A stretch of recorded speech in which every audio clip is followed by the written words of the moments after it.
आहे 3 फवारण्या झाल्या, पण माझ्या इथं काही तुडतुडाना तो करपा आहेच. आणि ते ढोराले चारण्याला एक धान होती माझी 3 एकर, त्याच्यामध्ये मला. नमस्कार शेतकरी मित्रांनो, मी आकाश मोते आज उपस्थित आहे वाकेश्वर या गावात आहे. वाकेश्वर गाव मौदा या तालुक्यात येते, नागपूर जिल्ह्यामध्ये येते.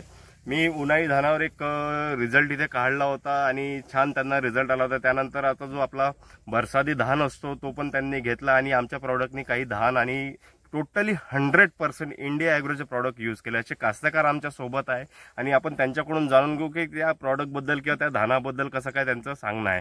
तर मी आमच्यासोबत विष्णूजी चावळे जुले आहे, कास्तकार आहे आणि त्यांचंच हे शेत आहे, आम्ही जिथे उपस्थित आहे. तर विष्णू सर, मला काही प्रश्नांची उत्तर द्या. जे तुम्ही आता जो हा धानाचा आम्ही जो प्लॉट बघत आहे त्या या प्लॉटामध्ये जेव्हा आम्ही उभे आहे, तर या प्लॉटामध्ये तुम्ही आमच्या प्रॉडक्ट व्यतिरिक्त कोणती कोणती औषधी वापरली आहे? कोणतीच नाही. अच्छा, चला ठीक आहे. कोणतीच एकच दुसरी औषधी रासायनिक काहीच वापरली नाही? ओके. तर तुम्हाला जसं आम्ही सुरुवातीपासून पहिले भूवस्त्र दिला, त्याच्यानंतर ग्रो मॅजिक आणि ओलिप दिला आणि आखरीची फवारणी जेव्हा गोड काडीवर तुमचा धान होता त्यावेळेला आम्ही तुम्हाला सिट्रा दिला. तर तुम्हाला त्याचा रिझल्ट कसा वाटला हे आम्हाला सुरुवातीपासून सांगा आणि तुम्ही किती काडीचं रोवणं आहे हे सगळं आम्हाला आमच्या दर्शकांना सांगा. नमस्कार कास्तकार बंधूंनो, मी विष्णू चावळे वाकेश्वरला राहतो आणि माझ्याकडे 12 एकर शेती आहे. त्याच्यामध्ये हे ऑर्गॅनिक शेती मी 7 एकर केली आणि बाकी 6 एकर आपली हे रासायनिक आहे. तर त्या रासायनिक धानात या ऑर्गॅनिक धानामध्ये फरक बहुतसा दिसत आहे. रासायनिक जो हे ऑर्गॅनिक आहे आणि रासायनिक आहे, तर त्या आमचे नाव आकाश मोतेजीने माझी उन्हाळी धान मागच्या वर्षी एकदम मी ढोराला चारण्याला एक झाली होती आणि गाईवाल्याला सांगितलं का गाई घेऊन जावा, विचारून घ्या. पण तेवढ्यात आमचे हे आकाश मोते सर आले आणि यांनी मला थोडासा डेमो सारखा दिला. तर ते थोडंसं जागेत मारून पाहिला मी तर 4 दिवसातच त्याचा कलर बदलला आणि ते ढोराले चारण्याला एक धान होती माझी 3 एकर, त्याच्यामध्ये मला 60 बोरे धान झाली. 60 बोऱ्यामध्ये धानमध्ये माझा खर्च काढून थोडासा फायदा राहिला 12-13 हजार रुपये. पण ते नाही, अगोदर याची जर दवाईना मारली असती, ढोरा चारली असते, तर मावर कमीत कमी 60-65 हजार रुपये बसले होते. तो फायदा झाला आणि मग बारीकची धान लावली. मग त्यांनी त्याचा प्रोजेक्ट मला आवडला आणि त्यांच्याकडून मी काही प्रोजेक्ट घेतला. चिखला झाल्यानंतर भूवस्त्र मारला आम्ही एकरी 4 किलो. त्याच्यामध्ये त्या भूवस्त्रामुळे आम्ही जेव्हा हुंड्यान लावतो तर हुंड्यावाल्या बाया काय 1-2 काळ्या लावतात, 3 काळ्या. तर त्या भूवस्त्रामुळे माझ्या इथं कमीत कमी 35 ते 40 फुटवे एका पोंद्यामध्ये आहेत धानाच्या.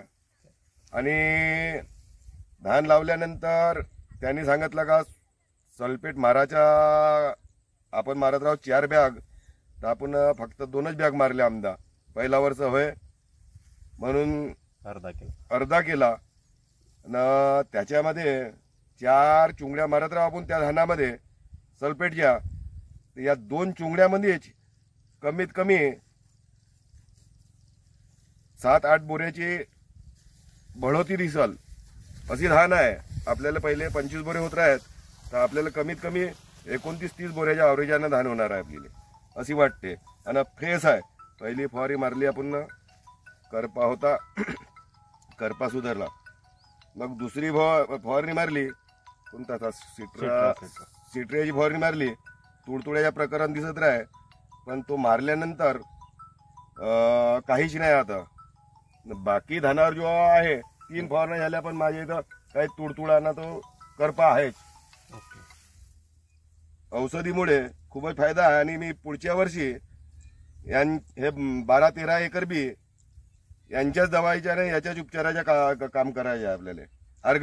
धन्यवाद तुमचा आम्हाला एवढा वेळ दिल्याबद्दल. आणि आता जसं तुम्ही सांगितलं की दुसऱ्या बांधीमध्ये काही आपण फवारणी केली नाहीये, तर ते पण आपण सुद्धा पाहू. कास्तकार मित्रांनो, माझं एकच सांगणं आहे की जसं तुम्ही ऑर्गॅनिक हा शब्द ऐकल्यावर तुम्ही हा विचार करता की खरंच काय त्याचं उत्पन्न होते का, तर आज तुम्ही बघू शकता मी तुम्हाला काही पिक्चर्स व्हिडिओ दाखवतो. आणि यांचा जो प्रिव्हियस उन्हाळी धानाचा व्हिडिओ होता तो सुद्धा माझ्या चॅनलवर अवेलेबल आहे, तो सुद्धा तुम्ही पाहू शकता. तिथं त्यावेळेला काय कंडिशन होती, त्याच्यानंतर आम्ही व्हिडिओ घेतला होता तो धान कसा झाला. तर आता या व्हिडिओ सोबतच मी यांचा असा विचार झालाय माझा की जेव्हा यांचं कापणी होईल धानाची आणि मोजणी होईल तेव्हा मी चेक करेल की यांना कितीचा ॲव्हरेज वाढलाय. म्हणजे काही कास्तकारांनी मला असा प्रश्न विचारला होता की ठीक आहे तुम्ही सर्व सांगताय हे बरोबर आहे, पण कास्तकाराचा खरंच फायदा होतो का. तर आम्हाला असं वाटतं की कास्तकाराचा फायदा झाला पाहिजे. आणि जर समजा आमच्या प्रॉडक्टनी आमच्या प्रोजेक्टनी वापरल्यावर जर तुम्हाला एकरी 1, 2, 3 क्विंटलची जरी वाढ भेटली तरी तुमचा त्याच्यात फायदा आहे कास्तकार मित्रांनो. कारण की कुठे ना कुठे तुम्ही तेवढं वापरताच. तुम्हाला असं आहे फक्त एकच गोष्ट पडते की तुम्ही ज्या दुकानातनं आणता तिथनं तुम्हाला उधारीत भेटते आणि आमच्यासारख्या लोकांकडून तुम्हाला नगद घ्यावं लागते. हाच एक फरक आहे, तिथे तुम्हाला थोडासा त्रास जातो. पण हा जर त्रास आपण 6 महिने 1 वर्ष जर भोगला तर 100% तुमचं इन्कम वाढू शकते आणि तुमच्या शेतीला चांगलं स्वरूप भेटू शकते. कारण की शेती आहे म्हणून शेती करणे आवश्यक नाही, तर शेतीला व्यापार समजून करा. जय हिंद, जय इंडिया ॲग्रो, जय माय लाईफस्टाईल.